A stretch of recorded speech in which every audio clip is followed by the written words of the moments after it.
ये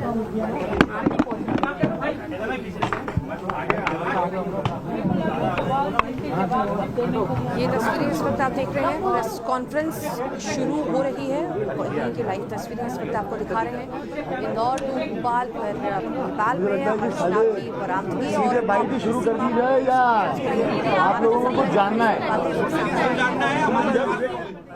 मैं सबसे पूछ लेता हूँ, आप लोगों को सीधा बाइट चाहिए है या कुछ ब्रीफ पहले कर दूं? पहले आप ब्रीफ कर दीजिए।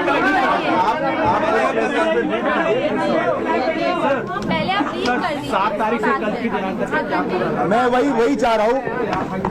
माइक ऑन कर दीजिए, पॉइंट बता दीजिए आप। हेलो हेलो हेलो हेलो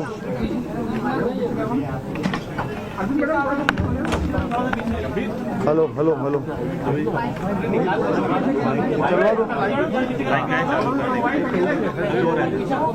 चलो कोई बात नहीं, मैं ऑडिबल हूँ मेरे ख्याल से। अगर 2 मिनट आप सब लोग शांत हो जाएंगे। मैं 1 मिनट पहले पूरा के पूरा मामला किस तरीके से हुआ, क्या हुआ, वो पूरा ब्रीफ में दे देता हूँ। उसके बाद में आपके क्वेश्चंस और लास्ट में मैं बाइट कर दूंगा, ठीक है?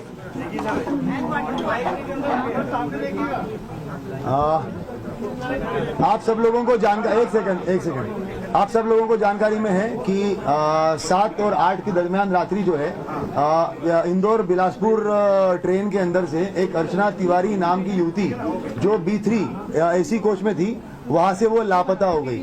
जब से मिसिंग रिपोर्ट कायम हुई है उसी दिन से हम लोग जो है वो उस लड़की को ढूंढ रहे हैं, मगर उसके बावजूद जो है लगभग 10 से 11-12 दिन तक हम लोगों को वो ढूंढने के बाद में आज फाइनली नेपाल बॉर्डर से लड़की को बरामद किया गया है।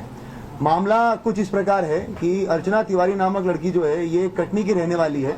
वहां से उसने अपना ग्रेजुएशन कंप्लीट किया हुआ है। वहां पर ये जो है वो स्टूडेंट छात्रा, नेता छात्रा वगैरह भी रही हुई है NSUI से। उसके बाद में फिर ये 2 साल तक जो है वो जबलपुर में प्रैक्टिस करती थी एडवोकेट की। उसके बाद इंदौर में ये पिछले 1 साल से एडवोकेट की वकालत कर रही थी।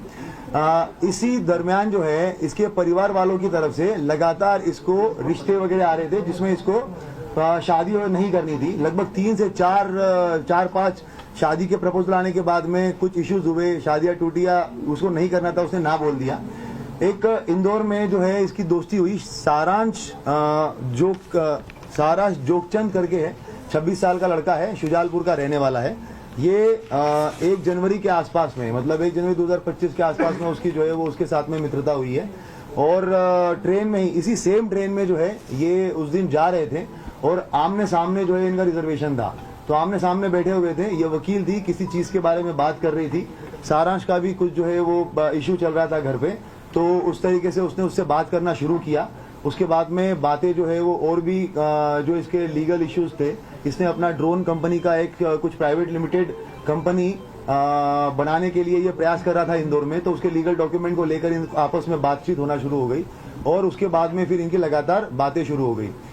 जब ये घटना दिनांक जो 7 तारीख है, उसके पहले इसके माता पिता ने और इसके बड़े ताऊ ने जो है वो एक तहसीलदार पटवारी के साथ में इसका रिश्ता फिक्स कर लिया था। उस टाइम पे परिवार के साथ में इसकी लंबी कहासुनी हुई है। उन्होंने कहा कि अब तुम अपनी पढ़ाई वढ़ाई सब छोड़ दो और तत्काल वापस आ जाओ, तुम शादी करके जो है वो तुम्हें जाना ही है। अब की बार जो है वो तुम मना नहीं करोगी और तुम्हारा जो पढ़ाई लिखाई, वो कौटिल्य एकेडमी में इंदौर में पढ़ाई लिखाई कर रही थी लड़की जो है वो, साथ में वकालत कर रही थी, तो करियर खत्म करके अब तुम्हें सिर्फ जो है वो शादी करनी है। ये इस तरीके की बातें जब घर में चल रही थी तो उसका काफी बहसबाजी हुई है। लड़की का जो है वो पढ़ने का मूड था और साथ साथ में अभी ये वकालत और सिविल जज की तैयारी करने का मूड था। तो इसने अपने इस दोस्त को, जो सारांश इसका दोस्त था, तो इससे बात करी। 6 तारीख को ये हरदा में केस के सिलसिले में गई थी, हरदा के आसपास में। वहीं पे ढाबे पे बैठ के एक तेजिंदर करके है, तेजिंदर सिंह और सारांश और लड़की, इन तीनों की बैठ के बात हुई। वहां पे इन लोगों ने प्लान किया कि किस तरीके से जो है अगर हम लोग मतलब बेसिकली ये छोड़ के भाग जाना है। तब ये भी बात हुई थी कि भाग जाना है तो अभी भाग जाते हैं, तो इतना सब कुछ करने की जरूरत क्या है। मगर उस टाइम पे ये बात हुआ कि ऐसा नहीं, अगर ऐसे करेंगे तो वो पता चल जाएगा। ये जो इंदौर बिलासपुर ट्रेन जा रही है वहां पे हम बैठेंगे, चलती ट्रेन में से अगर चले जाएंगे तो बहुत सारी हो सकता है कि मिसिंग पर्सन रिपोर्ट कायम होगा। मिसिंग, क्योंकि वो खुद भी एडवोकेट थी, वो ये जानती थी कि भाई GRP में मामला कायम होगा और वहाँ पर बहुत ज़्यादा ये मिसिंग पर्सन वगैरह जो है वो ऐसे होते रहते हैं, तो हो सकता है कि वो मामला जो है वो ऐसे ही निकल जाए और उसके बाद में हम लोग जो है वो अपनी अलग आइडेंटिटी से अपनी अगली लाइफ स्टार्ट कर, मतलब मैं अपनी अगली लाइफ स्टार्ट कर लूंगी। इस तरीके से इन लोगों ने प्लान बनाया। तेजिंदर जो है ये एक गाड़ी चलाने वाला ड्राइवर था। ये इसके संपर्क में जो है वो पिछले लगभग 3-4 महीने से आया हुआ था। तेजिंदर जो है वो सारांश के थ्रू इसके संपर्क में आया था। ये कहीं पे भी जाती थी माहेश्वर या बाकी जब जगहों पे, तो ये तेजिंदर के साथ में ही जाती थी, तो तब से इसको जानती थी। ये इटारसी रेलवे स्टेशन के पास में रहता था, तो इनकी बात हुई कि कहाँ पर सीसीटीवी कैमरे नहीं है। तो तेजिंदर ने बताया कि इटारसी रेलवे स्टेशन जो है वो मैं बहुत अच्छे से जानता हूँ, वहां पर जहाँ पे कैमरे नहीं है वहां से मैं उसको लेके चला जाऊंगा। तो ये डिसाइड हुआ कि ये इंदौर से बैठेगी। उसके बाद में फिर जब ये ट्रेन में बैठी है तो इसने सारांश को फोन किया है। कपड़े जो है वो सारांश शुजालपुर में रहने वाला है सारांश, और इंदौर में अप डाउन करता है। वहां से ये कपड़े खरीद के लेके आया उसके। ये एक अपनी XUV 700 XUV गाड़ी से जो है वो बाय रोड वहां पे इटारसी तक आया और नर्मदापुरम तक आया। नर्मदापुरम में इसको तेजिंदर मिला। तेजिंदर के साथ में इसने उसको कपड़े दिए। तेजिंदर जो है वो नर्मदापुरम में ट्रेन में बैठा हुआ है। ट्रेन में बैठने के बाद में इसने लड़की को कपड़े दिए। उसके बाद में जो सारांश है ये लड़का पहुंचा इटारसी बाय रोड। उसके बाद लड़की ने जो है वो अंदर ही अंदर कपड़े वपड़े चेंज किए ताकि उसको कोई पहचान ना सके। उसके बाद में ये A2 B3 कोच में ये थी, मगर ये A2 कोच से अलग से बाहर निकली इटारसी में। इटारसी में ऐसे बाहर निकली कि क्योंकि तेजिंदर को पूरा पता था कि कैमरे का सिस्टम कहाँ पे है और कहाँ पे नहीं है, तो आउटर एरिया में इसने जो है वो लड़की को उतारा और वहां से उसको लेके चला गया। और बाहर जो है वो सारांश वेट कर रहा था। सारांश वेट कर रहा था तो वहां पर उसने जो है वो लड़की को लेके जाकर सारांश को दे दिया। लड़की ने अपने मोबाइल और घड़ी जो है वो तेजिंदर को दे दी और बता दिया कि भाई इसको जो है ये आपका बागतवा और मिडघाट वाला जो एरिया है उस तरफ कहीं तो फिकवा देना ताकि ये बात हो जाएगी। तेजिंदर से उसने ये भी बात की थी कि हम लोग 3-4 लड़कों से एक रिपोर्ट लिखवा देंगे कि भाई कोई तो लड़की उड़की जो है वो यहाँ पे गिर गई है करके ऐसा। और ट्रेन में जब आगे गाड़ी वाड़ी रहेगी तो वहां पर हम लोग जो है वो कंप्लेंट करवा देंगे। ये सारी बातें हो गई और उसके बाद में उसको मोबाइल और घड़ी वगैरह दे दिया।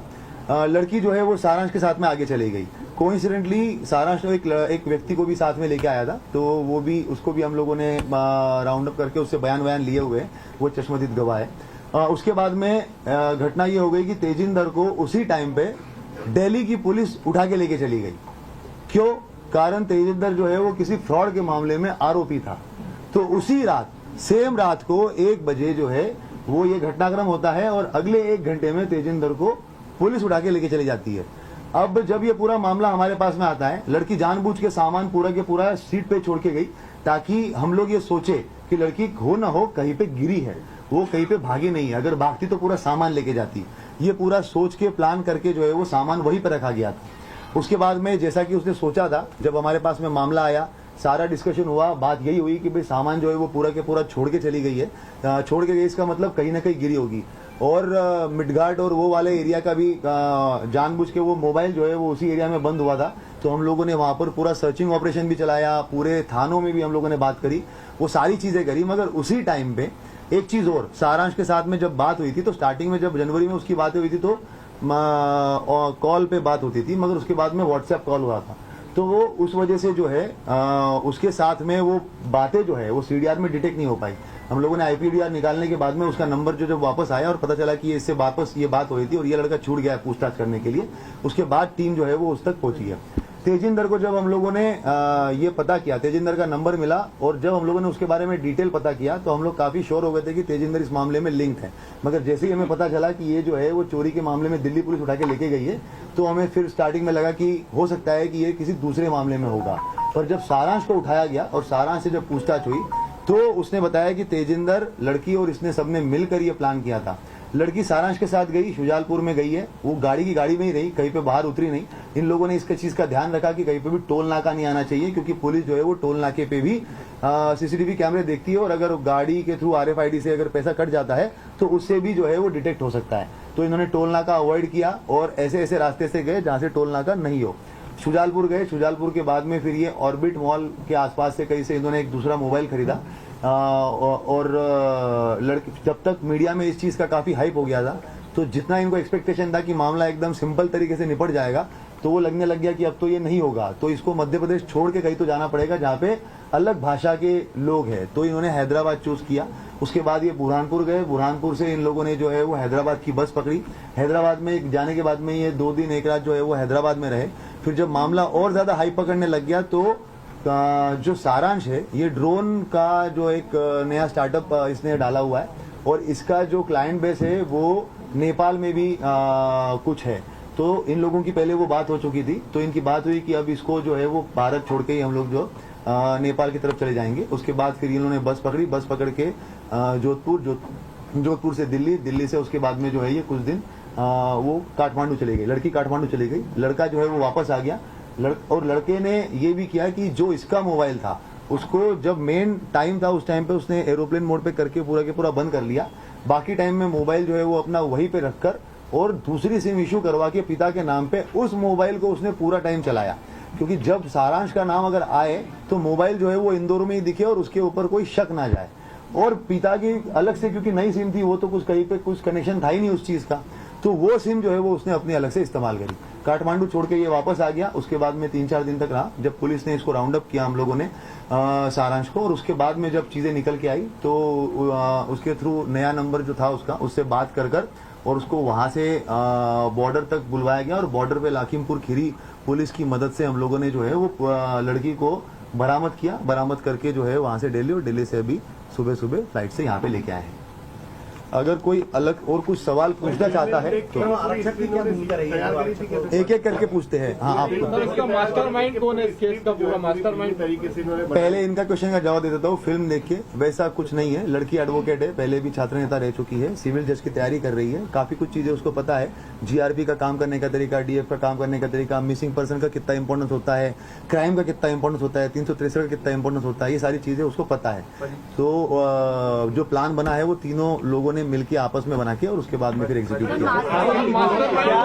एक एक करके सर, क्या तेजिंदर को कोई पैसे वैसे दिए थे इन लोगों ने मदद करने के लिए? हाँ, ये तेजिंदर का सवाल पहले जो है मैं इसका जवाब दे देता हूँ। तेजिंदर जो है ये सारांश जब इंदौर में रहता था लगभग 2021-22 के बीच में, तो आमने सामने रहते थे। उस टाइम पे इन लोगों का कुछ पैसों का लेन देन हुआ था। तेजिंदर ने काफी लोगों से उधारियां लेके रखी थी, तो उसमें सारांश से लगभग 2 से 2.5 लाख रुपए लिए हुए थे। तो वो जो पैसों का लेन देन था वो उनका चल रहा था, 2.5 लाख रुपए वो दे नहीं रहा था। तो उसी चीज के लिए फिर ये काफी बात होने लग गई, तो ये उसका ड्राइवर बन गया। और उसके बाद में फिर उस चीज का कि भाई तुम्हारा जो पैसा दिया उसी में से कुछ निकाल लो। इस तरीके से वो तेजिंदर जो है वो इन्वॉल्व हुआ।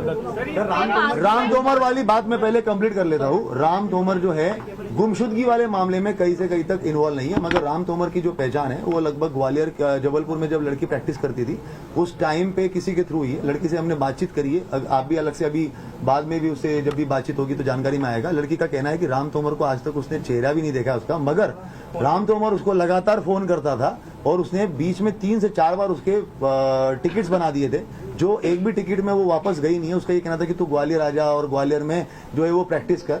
वो थोड़ा परेशान थी उससे कि वो बार बार फोन क्यों करता है करके। जब वो ऑफिशियल काम है तब तक तो ठीक है, पर बार बार फोन क्यों करता है। मगर जो गुमशुदगी वाला पार्ट है उससे राम तोमर का कुछ भी लेना देना नहीं है। कोई क्वेश्चन?